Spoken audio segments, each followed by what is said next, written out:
Hey everyone, I'm going to be talking about whether or not the Fair Labor Standard Act minimum income requirement should have been raised. For those who may not know, the Fair Labor Standard Act was introduced to create what is considered to be called the 40-hour work week, time and a half overtime pay. It established minimum wage and prohibited most employment of minors depending on what their age and the employer. The most recent changes occurred in 2015 when the annual salary threshold was raised from $23,600 to $50,400. This means any salary employee earning more than the $50,400 does not have to be paid for their overtime, but anyone below that must receive overtime pay. So that's basically meaning that anyone who had made over $23,600 before this change happened was not required to be paid for the overtime they worked. The pros of the change are that employees are now earning the pay they deserve for the work they do. So those who were working overtime but made less than that $50,400 but more than the $23,600 are now actually getting compensated for what they do. Employers may no longer require them to work overtime to keep from paying them. So that leads less stress for the employee knowing that they may not even have to work the overtime. Some cons are that most companies did have to restructure their pay grades for certain positions in order to comply. Less people are salary that are earning less than $50,400, and employees who had to go from salary to hourly may feel that they aren't as happy about the change, especially if they weren't required to work overtime before.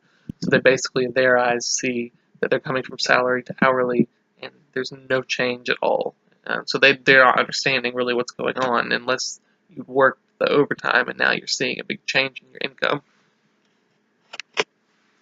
One option is that employees can keep people on salary less than $50,400 but still pay them overtime.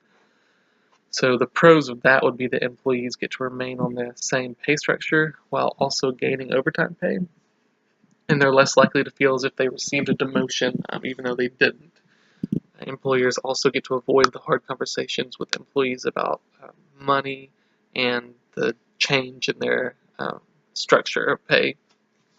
Some cons of that are that it is definitely harder to keep track of salary employees working overtime, and it may lead to employers receiving fines and penalties for noncompliance. And most companies, in order to keep track of that, would have to do time cards for everyone.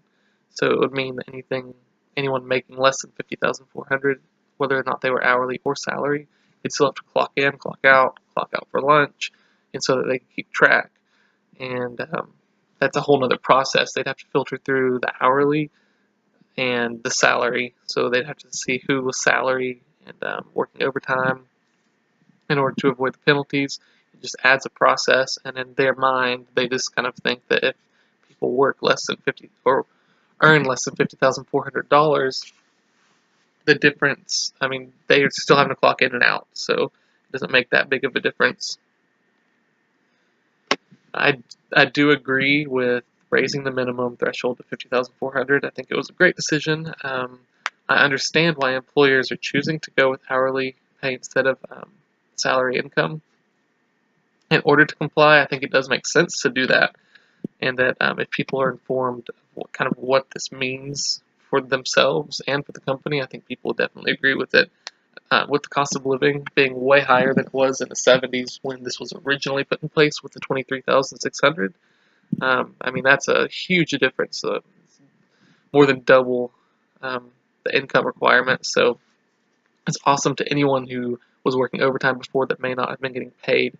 And it also means that employers may decrease the amount of overtime they require because they're having to start paying for it. So as of before, they could get away with that 5 extra hours a week from everyone not having to pay them, but now they have to pay them that extra 5 hours, so they are actually just hiring new employees and paying them less in order to just get the workload off those other people and not have anyone work overtime. So that helps other people with their workload and keeps the stress levels down all across the company. So I do think it's a good choice. I hope all of you enjoyed this, and I look forward to everyone's feedback. and I look forward to seeing everyone else's discussions. Thanks.